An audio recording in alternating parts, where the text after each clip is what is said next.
जय श्री राधे। हम श्री संप्रदाय से ही दीक्षा क्यों लें? आज हम इसकी जानकारी प्राप्त करते हैं। यह निर्भर करता है कि आप किस प्रकार की आध्यात्मिक यात्रा पर निकलना चाहते हैं। श्री संप्रदाय, जिसे रामानुज संप्रदाय भी कहा जाता है, भगवान विष्णु के भक्त हैं और विशिष्ट रूप से श्री देवी लक्ष्मी और नारायण विष्णु की उपासना पर ध्यान केंद्रित करते हैं। यदि आप भगवान विष्णु और लक्ष्मी की भक्ति में रुचि रखते हैं और उनकी कृपा प्राप्त करना चाहते हैं, तो श्री संप्रदाय में दीक्षा लेना उपयुक्त हो सकता है। श्री संप्रदाय से दीक्षा लेने के कुछ कारण। गुरु शिष्य परंपरा। श्री संप्रदाय में गुरु शिष्य परंपरा का पालन किया जाता है, जहां एक योग्य गुरु अपने शिष्य को दीक्षा, आध्यात्मिक दीक्षा प्रदान करता है। मंत्रों का महत्व। श्री संप्रदाय में दीक्षा के दौरान 3 विशिष्ट मंत्र दिए जाते हैं। अष्टाक्षर मंत्र भगवान नारायण का, द्वय मंत्र और चरम श्लोक। विशिष्ट उपासना पद्धति। श्री संप्रदाय में भगवान विष्णु और लक्ष्मी की उपासना के लिए विशिष्ट पद्धति और विधान बताए गए, जिनका पालन करके भक्त भगवान के करीब आ सकते। दास्य भाव। श्री संप्रदाय में भगवान के प्रति दास्य भाव, सेवक का भाव रखने पर जोर दिया जाता है, जिससे अहंकार कम होता है और विनम्रता आती है। मोक्ष की प्राप्ति। माना जाता है कि श्री संप्रदाय से दीक्षा लेने से व्यक्ति को मोक्ष, जन्म मृत्यु के चक्र से मुक्ति प्रदान करने में सहायता मिलती है।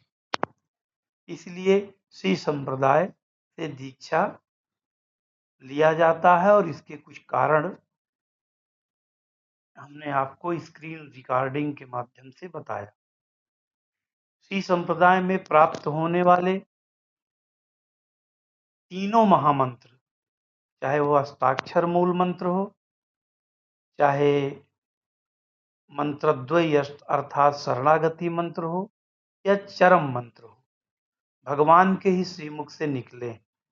पहला अष्टाक्षर मूल मंत्र भगवान श्री बद्री नारायण जी ने अपने भाई नर को दिया था, अर्थात यह भी श्री भगवान के ही श्रीमुख से निकला है। अष्टाक्षर मूल मंत्र परम शक्तिशाली मंत्र है। यह इतना शक्तिशाली है कि भगवान को प्राप्त कराने में सक्षम है और सर्व सुख को देने वाला है,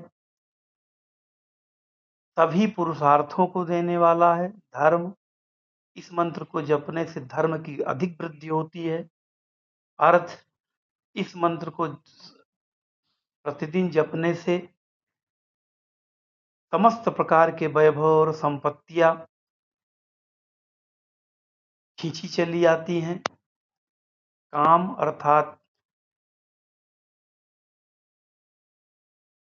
विवाह, पुत्र पौत्रादि परिवारीजन, ये सब सहज उपलब्ध होते हैं भगवान की कृपा से।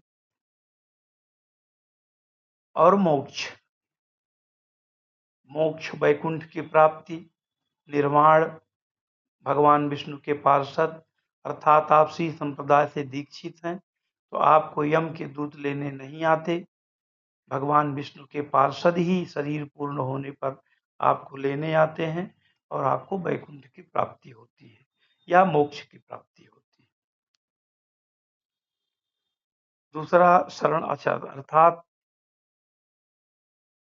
ये मूल मंत्र जपने की विधि। इसे स्नान करके शुद्ध होकर शुद्ध आसन पर बैठकर तुलसी की माला पर जपने से बड़ा लाभ होता है।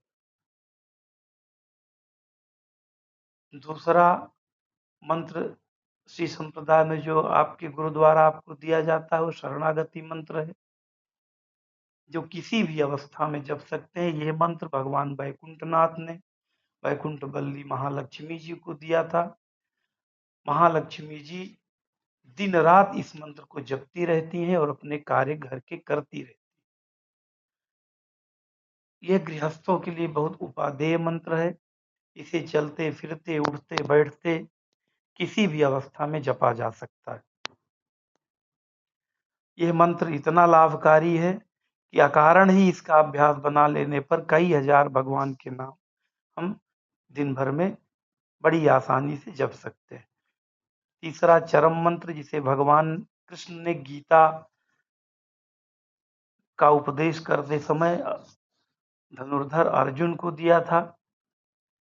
यह गीता के 18वें अध्याय के 66वें श्लोक का मंत्र है। इसे आप दिन भर में एक बार अवश्य पढ़ लें। गुरुमुखी होने पर यह तीनों मंत्र जपने से आपके समस्त पुरुषार्थ आपके पास खींचे चले आते हैं। जीवन सुखमय होता है और तमाम समस्याओं से मुक्ति मिल जाती है।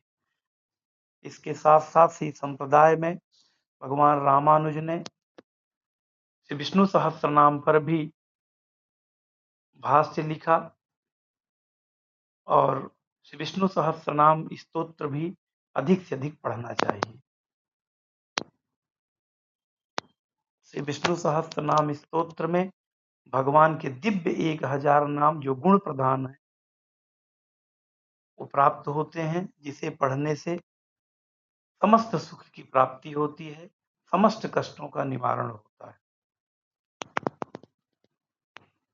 अतः सब प्रकार से श्री संप्रदाय से दीक्षित होने में लाभ ही लाभ है।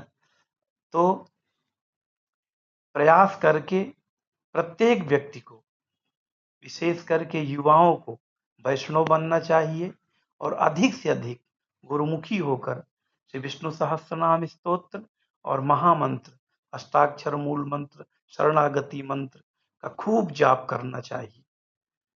इन मंत्रों की पूंजी से ही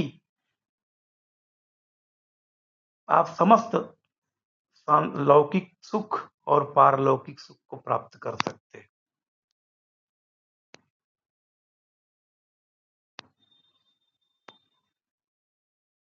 जय श्री राधे।